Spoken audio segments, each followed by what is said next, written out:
Ever wanted to create a dedicated space for a new project, a client portal, or even just an organized blog without cluttering your main website?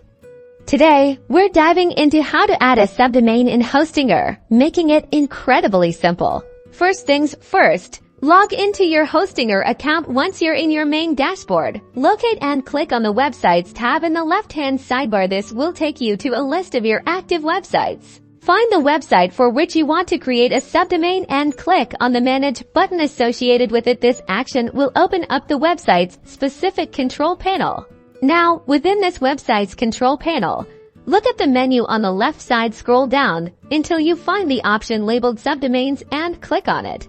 You'll see a page dedicated to managing your subdomains here. You need to enter the name you want for your subdomain. For instance, if you want a blog at blogdomain.com, you'd simply type blog into the provided field. Keep the prefix lowercase without any spaces. Hostinger will usually suggest a document root path for your subdomain, which is the folder on your server where your subdomains files will be stored. You can accept the default or customize it if you have a specific folder in mind. Most of the time, the default is perfectly fine.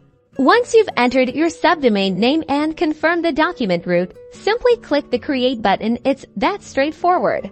And there you have it. Your new subdomain is now created. You can now upload your website files, install WordPress, or set up your content within this new subdomain folder, all from within your Hostinger account.